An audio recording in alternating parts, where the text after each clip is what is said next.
amigas y amigos? Buenas tardes. Muchísimas gracias por acompañarnos en La Costumbre de Sonar y Tuesta. Estamos en nuestro episodio 49, muy contentos de poder seguir conversando con ustedes, ¿no? Este espacio lo hemos creado para eso, para poder conversar, para poder vincularnos, para poder saber, digamos, en qué andan nuestros amigos, nuestras amigas de todo el Perú. Menos mal, muchos de ellos, muchas de ellas, pues andan creando a pesar de los tiempos difíciles, ¿no? Están trabajando, siempre alentando el bien común, la búsqueda, pues, de esta hermandad, de esta unión, de esta comunidad en cada una de las cosas que están haciendo. También está con nosotros Walter Silvera, él es coordinador de la iniciativa Bicentenario, ¡Qué Bicentenario! Entonces, con él vamos a conversar sobre esta propuesta y obviamente vamos a hablar de lo que nos ha unido, de lo que nos sigue uniendo a pesar de todo, mucho más allá de los 200 años de República que vamos a conmemorar. ¿Qué tal, Walter? Perfecto. ¿Cómo estás? ¿Qué tal? Acá, trabajando la iniciativa Bicentenario, ¿qué Bicentenario? Te cuento un poco. La iniciativa parte a partir de una conversación con algunas organizaciones campesinas y de indígenas que veían que el Bicentenario era una celebración para una parte del Perú, pero sin embargo una gran cantidad de millones de peruanos sentían incertidumbre con respecto a esta celebración, ¿no? Precisamente de ahí viene el nombre. Entre las cosas que nosotros planteamos al inicio de año era tener un registro que pueda ser hecho por los mismos pueblos originarios sobre lo que es su vida, su aporte a lo que es la construcción de la República, y bueno, hubo un trabajo de capacitación, de enseñar en el uso de cámaras fotográficas para que puedan registrar esto, y precisamente en esas primeras reuniones, nosotros cuando hablábamos de la celebración del Bicentenario, el cuestionamiento era claro, ¿no? Bicentenario, ¿qué Bicentenario? O sea, ¿de qué me hablas? No, porque no, o sea, y no era en el sentido eufemístico del término, sino era más que eso, ¿no? Era el no saber de qué se trata esto, y si sabían era decir, pero bueno, nosotros no somos parte de esta celebración, ¿no? Entonces, de ahí viene la reflexión, ¿no? Hay un hecho bien curioso, ¿no? La construcción del Perú, de la República Peruana, nace con el sueño de una sociedad de iguales. Y creo que esa sociedad de iguales, con respecto a lo que viene a ser los pueblos originarios, no ha funcionado, ¿no? No se les ha considerado iguales. Hay una dosis de racismo que subsiste hasta hoy día, de marginación, ¿no? De no reconocer algo tan importante como las contribuciones que ha hecho a la construcción del país, ¿no? Cuando nosotros vemos el aporte de los indígenas, de los pueblos originarios, pues el aporte es hasta directo, porque durante las primeras décadas de la República, los únicos que tenían un tributo directo eran los indígenas, eran los pueblos originarios. Tú podrías ser un magnate de la ciudad y no tributabas un centavo. Los únicos que tributaban en el Perú eran los indígenas, o con dinero o con su mano de obra. Pero no solamente es eso. Nosotros hablamos de nuestra culinaria, ¿no? ¿Quién domesticó las plantas, no? Tenemos, qué sé yo, 4.000 variedades de papa, 5.000 variedades de papa. ¿Quién lo hizo? ¿Alguna universidad? No, lo hicieron nuestros pueblos originarios, ¿no? Nosotros nos sentimos orgullosísimos de nuestra herencia cultural, ¿no? Gente de todo el mundo viene a ver nuestras maravillas del mundo. ¿Y quién hizo las maravillas? ¿Lo hizo el gobierno republicano? ¿Lo hizo la colonia? Lo hicieron los pueblos originarios. Entonces, creo que se le debe demasiado a los pueblos originarios para encima, como respuesta tratarlos con racismo, con marginación, y es más, poner de espaldas, invisibilizar lo que es su cultura, ¿no? Entonces, el trabajo apuntaba hacia eso, no es un reclamo, ¿no? Creo que es una exigencia válida, porque los aportes están ahí, ¿no? Nadie los ha inventado, ¿no? Nosotros nos sentimos orgullosos de lo peruano, pero eso, lo peruano, es indígena, ¿no? Exacto. Y bueno, y acá, en el Perú, como tú sabes, nadie quiere ser cholo y nadie quiere ser indio, ¿no? Cuando en realidad eso lo somos en una o en otra dosis. Exacto, o sea, en realidad nadie quiere, bueno, o lo saben o lo ignoran, y nos hemos dado cuenta en el último tiempo, con la segunda vuelta, digamos, cómo se ha salido todo eso que no sé si ha aparecido de pronto, finalmente se gestaba dentro de las personas y recién lo han expulsado, pero de manera tan ruin y tan terrible, ¿no? Que de verdad te marca un profundo dolor, un profundo fraccionamiento, ¿no? Entonces, sí, pues, en este camino, justamente yo también decía que qué cosa es lo que se ha mantenido a lo largo de los años, muchísimo más atrás de los 200 años, es la riqueza cultural, finalmente, ¿no?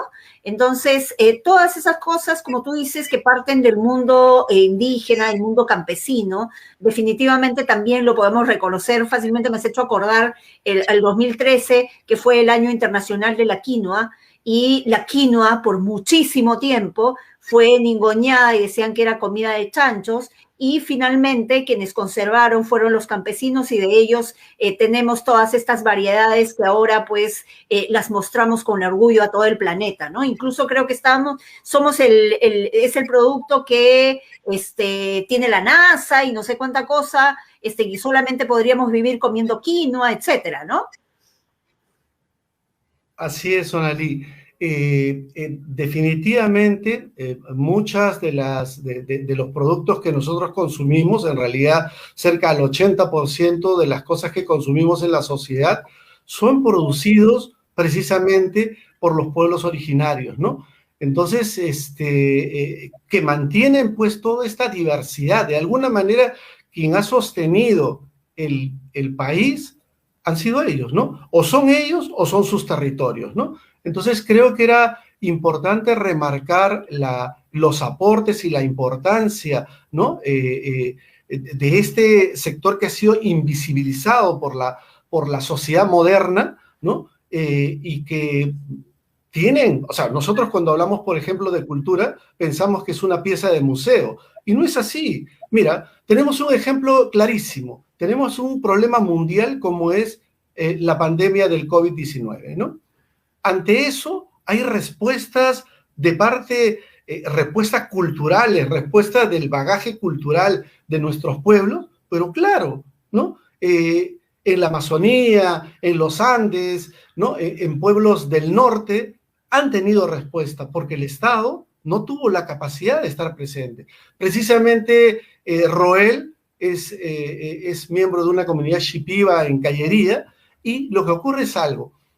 Esta comunidad, cuando empieza la pandemia, se queda sin su técnico de salud y no tiene nadie que los atienda ante la pandemia. ¿Qué es lo que hacen? Recurren a su conocimiento ancestral, ¿no? Y con eso han soportado, con eso han podido mitigar los efectos del COVID. Y bueno, no tienen felizmente ningún muerto, ¿no? No habrán solucionado, no habrán encontrado la cura, pero supieron tener una respuesta desde su cultura a un problema de la humanidad, cosa que nosotros desde Lima no podemos decir, ¿no? Entonces, ahí creo que radica la fortaleza y ahí radica... Claro, y justamente en Lima la respuesta que se da es a través de los migrantes, ¿no? Y recogen, en el caso que estaba hablando de las ollas comunes, a las mujeres que han venido desde el Ande y ponen acá en práctica pues lecciones que son parte de toda la vida de las comunidades que están en el AINI, en la reciprocidad, en este trabajo en comunidad, ¿no? Vamos a invitar también, Walter, a Roel, que nos está acompañando también. Él es Roel Guimaraes, de la comunidad Shipibo Calle de Ucayali. Ah, bueno, estaba acompañándonos Roel y bueno, parece que se ha desconectado, esperamos que vuelva en algún momento. Voy a seguir conversando contigo, Walter, y cuéntame un poco cómo ha sido el trabajo con las comunidades, un poco cómo han ido trabajando y cómo tenemos ahora todo este archivo audiovisual que están mostrando. Mira, como te comentaba al comienzo, esto es una iniciativa que surge de la Confederación Campesina del Perú, de la CNA, de la FEMUCARINAP, de CONAP, de un ente regional o de COFROP en el CENEPA, y lo que buscábamos era, con el apoyo de Cooperación, y lo que buscábamos era tener una respuesta para lo que era la celebración del Bicentenario, ¿no? Para los pueblos originarios, la celebración no era tal, ¿no? Era un cuestionamiento. Ellos decían, no tenemos nada que celebrar porque año a año, gobierno tras gobierno, perdemos derechos, perdemos territorios, no se nos reconoce nuestra cultura, nuestra forma de vida, y lo que hace es que ellos dan un aporte o sienten que dan un aporte valioso al Estado, a la República, a la sociedad. Pero sin embargo la sociedad no los trata con la misma medida. Ellos sienten que aportan, pero que no reciben a cambio ni siquiera las gracias. Entonces, ¿cómo están desarrollando ya la propuesta comunicativa en redes? Se ha creado la página de Facebook y de Instagram. ¿Cómo es el proceso ahora? ¿Qué es lo que continúa?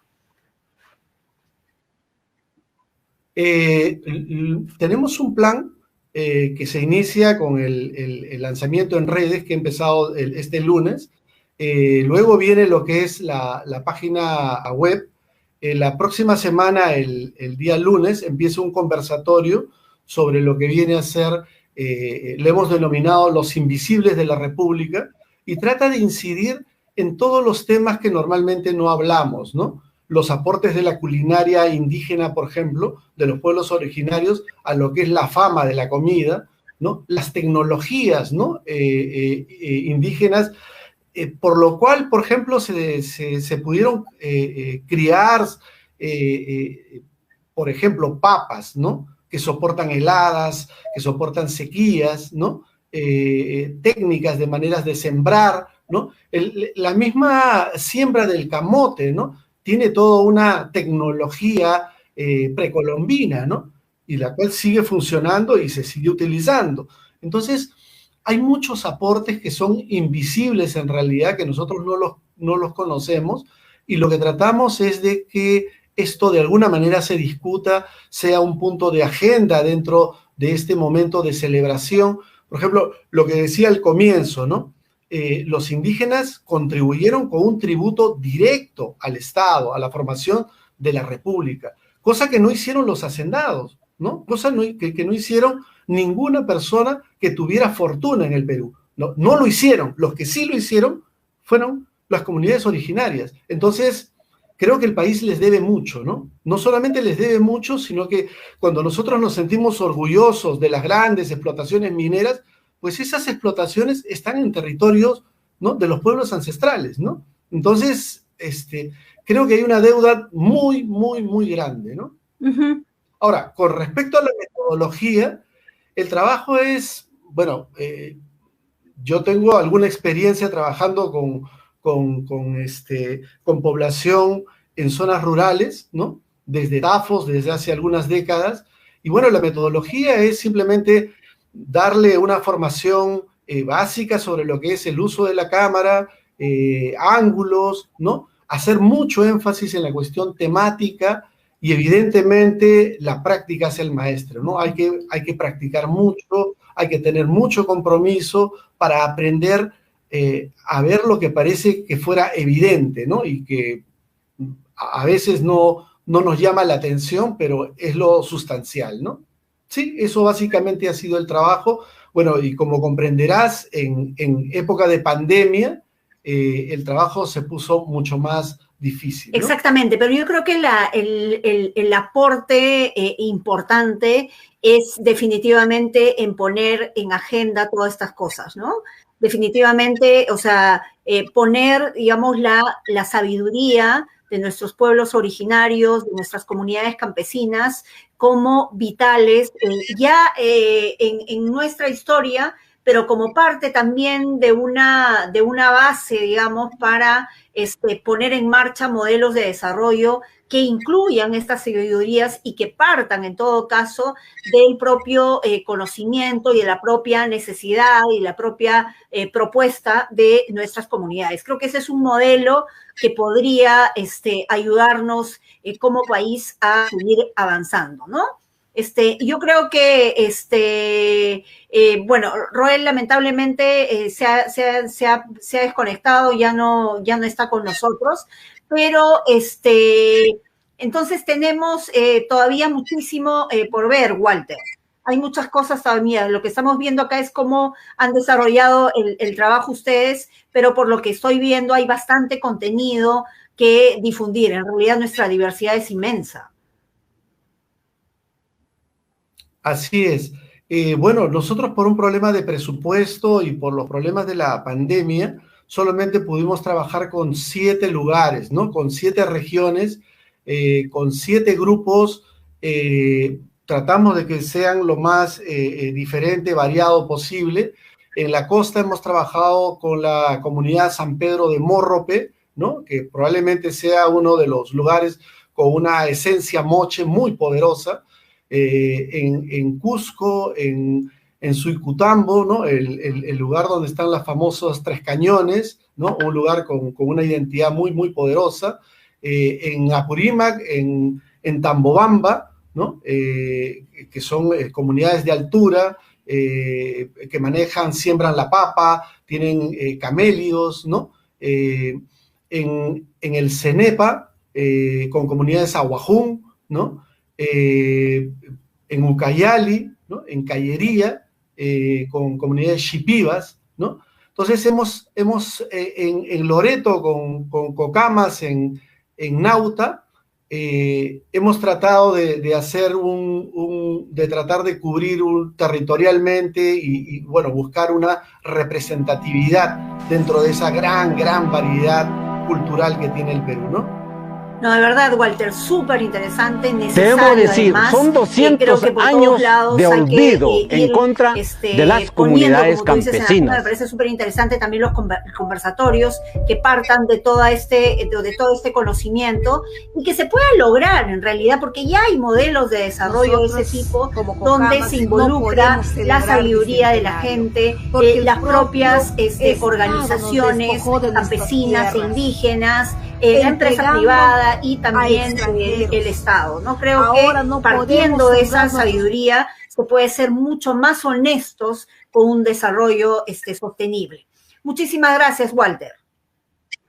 Gracias a ti, Sonali, un gusto verte. No, y seguimos en comunicación, de verdad te agradezco por todo esto, de verdad que nos abre una esperanza, porque es así, en realidad tenemos que sostenernos de estas fortalezas para poder avanzar, porque si no, de verdad que nos deprimiríamos y nos quedaríamos sin hacer nada. Muchísimas gracias, Walter. A ti, Sonali. Gracias.